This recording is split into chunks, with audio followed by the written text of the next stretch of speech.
Hey guys, welcome to another pop culture review. Today we will be reviewing Freddy Krueger. First, let's start off with a few facts. Starting with, Freddy Krueger is number 2 of the pop movies line. His first appearance was in A Nightmare on Elm Street, which premiered in November 16, 1984. And today we have 2 fun film facts. One, Freddy Krueger has only under 7 minutes of screen time. And the second fact is, Wes Craven wrote the script and presented it in 1981 to try to sell it to a major studio, but no one wanted it. He said that it just flew around for 3 years until New Line Cinema picked it up, which in turn saved New Line from bankruptcy, thus giving them the nickname The House That Freddy Built. Now with that out the way, let's move on to a 360.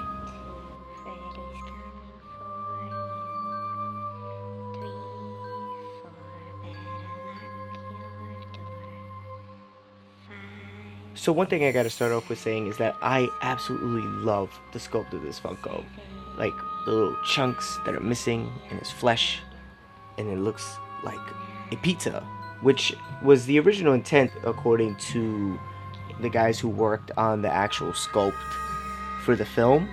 But I must say, this really does like capture the way he looks, because if you look from film to film, obviously they had to redo the mask that Robert Englund wore. But even then, like this, I feel like it's like a definitive version of like what that sculpt would be. I even like the fact that they decided to sculpt on like eyebrows. It's like flesh covered Funko eyebrows. How could you complain about that? Like, that is so awesome. And I do love his hat, even though I feel like it's just a little tall for like the proportion of the Funko.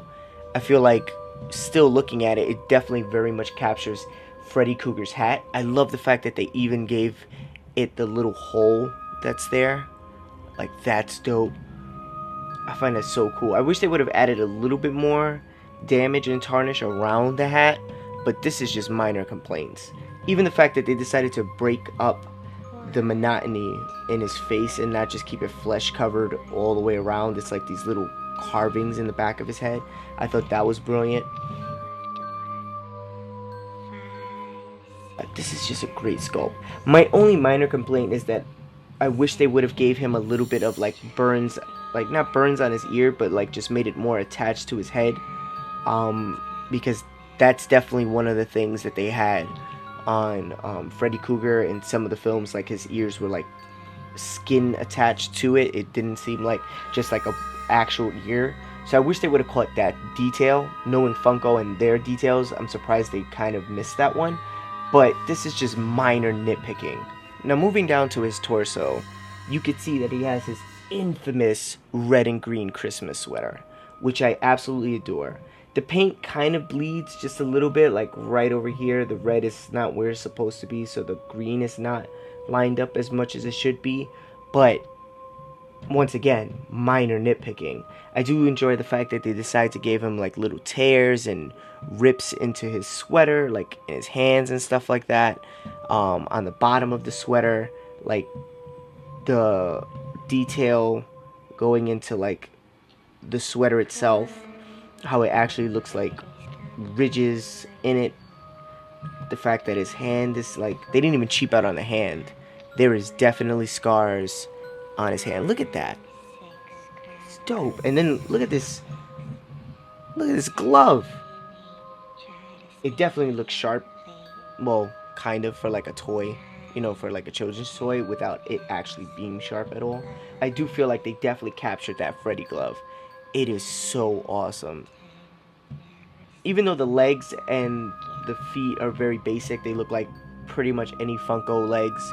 You could probably say that those were like Jason legs and they repainted them. Everything else makes it so well worth it. And finally, here is a size comparison between Snoopy, my smallest Funko, Cornelius, who is the average height for a Funko, and Groot, the tallest one I own in this line. As you can see, he's slightly taller than Cornelius, but that's mostly because of his hat. Also, I wish that they would have done a variant on him. Maybe a New Nightmare version of Freddy, or even the Demon Freddy that we've seen in other films, like Freddy vs. Jason. Now, if you're asking me whether or not you should buy this Funko, I think it's more than obvious that through my excitement you can tell that this one is a must-own, especially if you're a Nightmare on Elm Street fan, or a Funko collector, or a horror fan in general, or if you don't even like Funkos. If you like Freddy Krueger, why wouldn't you own this? I could definitely see him like sitting on somebody's desk or by their bed or next to their Blu-ray horror collection. He's definitely a must-own. To be honest with you, this Funko is actually one of the ones that got me into buying Funkos, period. Once I saw him and the rest of the horror line, I was like, I have to own this guy. And I definitely don't regret it. Alright guys, thanks for watching and keep collecting. Also, don't forget to like, comment, and subscribe. And in the comments, tell me which horror icon would you like to see me review next.